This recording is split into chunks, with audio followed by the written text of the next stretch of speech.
കാലാവസ്ഥ നല്ല വെയിൽ തെളിഞ്ഞു. എന്തായാലും രക്ഷപ്പെട്ടു. കാരണം 8 മണിക്ക് തുടങ്ങേണ്ട ദൗത്യം 1 മണിക്കൂറായിട്ട് വൈകിയിരിക്കുകയായിരുന്നു.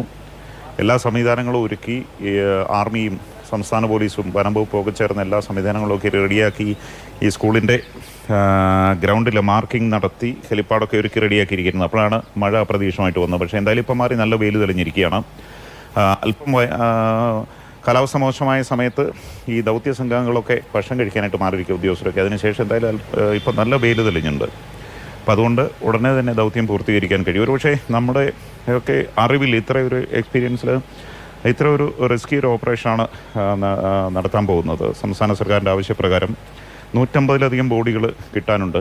അപ്പോൾ നേരത്തെ ഏറ്റവും കൂടുതൽ മൃതദേഹങ്ങൾ കിട്ടിയതും ഈ പ്രദേശത്താണ്. പക്ഷേ ഇപ്പോൾ ഈ സൂചിപ്പാറ മുതൽ ചാലുകാരി വരെയുള്ള പ്രദേശങ്ങൾ 2 വനം വകുപ്പ് ഡിവിഷനിൽ പെടുന്നതാണ്. പ്രധാനമായിട്ട് വനമേഖലകളാണ്.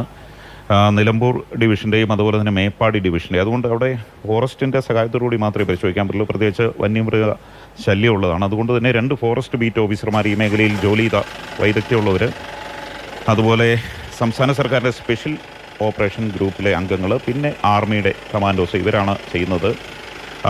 നമ്മുടെ തിരുവനന്തപുരത്തെ പാങ്ങോട് ക്യാമ്പിലെ ലഫ്റ്റനൻറ്റ് കേണൽ ഋഷി രാധാകൃഷ്ണൻ നേതൃത്വത്തിലുള്ള സംഘമാണ് ഇതിൻ്റെ ഓപ്പറേഷൻ നിയന്ത്രിക്കുന്നത്.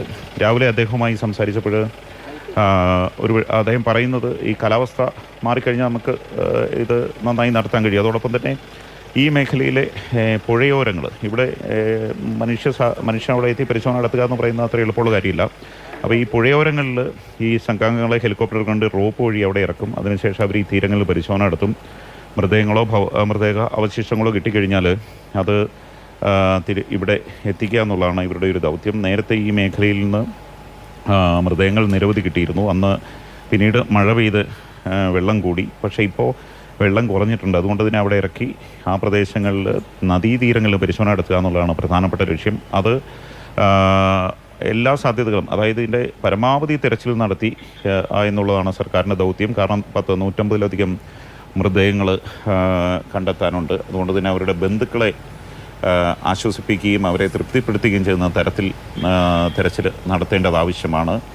അങ്ങനെ ഭൗതികാവശിഷ്ടങ്ങൾ കിട്ടിയാലും അത് പരിശോധന നടത്തി DNA പരിശോധന നടത്തി ആളുകളെ തിരിച്ചറിയുന്ന അവസ്ഥയിലേക്ക് കൊണ്ടുവരിക. അതുകൊണ്ട് തന്നെ സർക്കാരിന് മുമ്പിലുള്ള ഒരു ഭഗീരഥ പ്രയത്നമാണ് ഇപ്പോൾ ഇവിടെ നടക്കാൻ പോകുന്നത്.